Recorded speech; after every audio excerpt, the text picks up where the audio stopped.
जय श्री राम दोस्तों। आज मैं राहु अगर आपकी कुंडली में दूसरे भाव में बैठा हुआ है तो कैसा रिजल्ट आपको दिखाई देगा, इसके बारे में बोल रहा हूँ। देखिए, राहु अगर आपके सेकंड हाउस में बैठा हुआ है तो बेसिकली राहु का जो काम है इस जीवन में, आपको वेल्थ को संचित करना है, यानी धन संचय के काम आपकी जीवन में अवश्य ही आपकी ड्यूटी लगी है। आपको अपनी फैमिली वेल्थ का भी टेक केयर करना होगा, आपको अपनी वाणी पर भी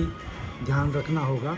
और सबसे बड़ी बात, आपको कोशिश करनी होगी कि आप अपनी जो धार्मिक परंपराएं हैं, जो कुल देवता की परंपरा है या कुल देवी की परंपरा है, वहाँ डिपेंड करेगा कि राशि या कोई और ग्रह बैठा है, उससे बिल्कुल भी हटना नहीं है। क्योंकि राहु जहाँ पर भी बैठेगा वो इस जीवन में आपको रिजल्ट मिलने हैं, भोगने हैं, वहाँ पर आपको ज़्यादा चीज़ें उस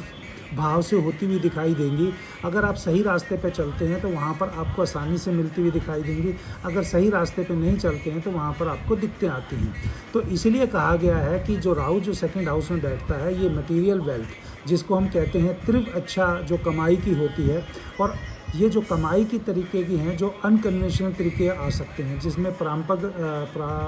परंपरागत जो तरीके होते हैं वो नहीं, अनकन्वेंशनल मेथड्स जो होते हैं कमाई के, वो आपके यहाँ पे हो सकते हैं। अब ये यहाँ पर ये चीज़ है कि सेकंड हाउस में राहु बैठेगा जहाँ पर कभी भी सडन चीज़ों को इंडिकेट करता है। फाइनेंशियल गेन सडन हो सकते हैं, सडनली आपके मुंह से कोई ऐसे शब्द निकल सकते हैं कि आपको जो आपने मुंह से निकाला है वो पूरा हो जाए। तो इसलिए कहा जाता है कि राहु जो सेकंड हाउस में बैठता है तो इसको बहुत वाक सिद्धि के लिए भी अच्छा माना जाता है, और बहुत सारे एस्ट्रोलॉजर ऐसे पास्ट में हुए हैं जिनका राहु यहाँ पर सेकंड हाउस में रहा तो उनकी मैक्सिमम प्रेडिक्शन है, जो अचानक जो कहीं ग्रुप में बैठे हैं वहाँ पर कोई बात उनके मुंह से निकली, उसको पूरा होते हुए दिखाई दिया गया है। तो यहाँ पर हीरे जवाहरात का भी सेकंड हाउस है, आपके बैंक बैलेंस का भी सेकंड हाउस है। तो इन सब चीज़ों के साथ साथ इन चीज़ों की डायनेमिक्स के ऊपर आपका बहुत ज़्यादा इम्पैक्ट पड़ेगा। यानी आपकी जैसे कम्युनिकेशन स्टाइल क्या है, या आपकी जो स्पीच है, बोलने की वाणी क्या है, या आपको जो खाने का जो फूड हैबिट्स हैं, जो आप खाना खाना पसंद करते हैं, वो भी राहु से यहाँ पर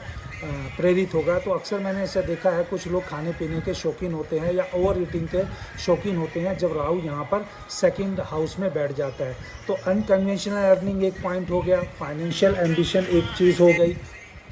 वेल्थ एक्यूमुलेशन एक चीज़ हो गई, और उसके साथ साथ अगर आप ये देखेंगे तो यहाँ पर कुछ चीज़ें आपको दिक्कत भी कर सकती हैं। तो ये जो स्पिरिचुअली लेसन है ये आपको लर्न करना है, लेकिन अगर आप स्पिरिचुअल लेसन नहीं करोगे या बैलेंस या मॉडरेशन अपने जीवन में नहीं लाओगे तो यहाँ पर आपको दिक्कत होगी। तो इसलिए आपके लिए ज़रूरी है कि अपनी फैमिली के ट्रेडिशंस को आप चलें और उनको फॉलो करने की कोशिश करें, क्योंकि